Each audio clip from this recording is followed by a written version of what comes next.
Today's video is going to be on learning how the lower body and the upper body exchange momentum, really in the hopes to help you have a little more insight on how the takeaway of a golf swing works, and then also how the transition and the flow of energy actually works.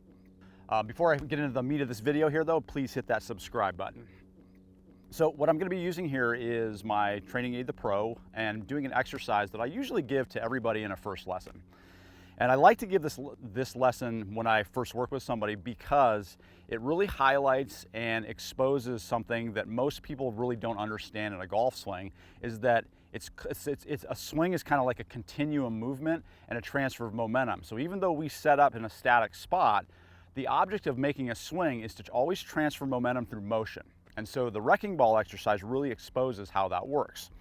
So let me explain here in more detail. So I've shortened my Pro here to about 12 inches of rope or so, maybe a little more. I've got my impact pad and I'm just kind of holding it by the ball here. And I'm turning my body into a wrecking ball. So like a crane dragging a wrecking ball, knocking down a building. We've got a lot of similarities going on there. And what I'm going to do is I'm going to make motion and kind of pretend that I'm a wrecking ball here. So what's unique about this movement is I'm not trying to like make anything happen. I actually am at the mercy of this rope and learning how the rhythm of energy transfer works. So if I try to go too fast with my hands, or if I try to kind of use my wrist, nothing works. So I have to like respect the tension in the rope, and then that makes me learn, oh yeah, I kind of have to move with my body, which then moves my arms, which moves the Pro, and then I have to reverse that sequence. And that gives us a lot of insight onto how a golf swing actually works. So a golf swing is a transfer of momentum through various stages of the body. It's not an act of brute force. It helps to be strong so you can pressure to the ground and create more speed, but the actual act of making a movement in a golf swing requires that you feel these kind of swings as they transfer momentum. And that requires that you have a sense of tension or stretch.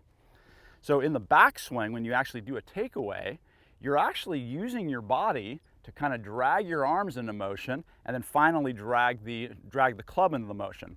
The great Bobby Jones, if you watch his takeaway, very much emulated the idea of using that. You would always see him, he'd always start like this with a little bit of drag, and then everything would kind of pop up there. So we're forced to do the same thing when we use the Pro and the wrecking ball, is that I have to kind of feel my body start and move my arms. And then of course, when I change directions, it's the same thing. My body then leads, then my arms go, and then the Pro goes, and it finally lines up. And you can feel that it has to be energy transfer as opposed to force, because again, anytime I use force, I actually can't do it.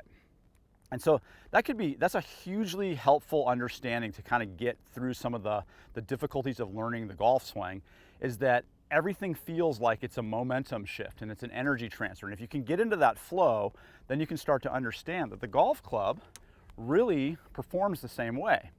So my takeaway is much more of a feeling like I use my body, then I swing my arms, and then finally the golf club swings. Now there's a lot of ways to do that, but even more crucially, the forward swing must be the lower body pressures, and then it starts to rotate into the upper body, which swings the arms, then finally releases the golf club. And it's a lot easier to feel that in a flow as opposed to trying to get in positions and think how to do it. So one of the best things you can do is own a Pro and practice this drill, the wrecking ball, until you finally get that feeling of how to transfer momentum. I've seen just amazing things happen in a very short period of time once a player actually understands that flow, not only in their short game, but actually in their long game. All right, so one more time with the wrecking ball, just to put a cap on this here. You can see me have to actually transfer momentum if you watch this slowly. How I transfer momentum from my body to the arms to the Pro, and then reverse that momentum, and then it comes right back in and lines back up again. All right, I hope you all enjoyed that video. Be sure to get yourself a Pro and learn the wrecking ball drill so you can understand the transfer of momentum in a golf swing.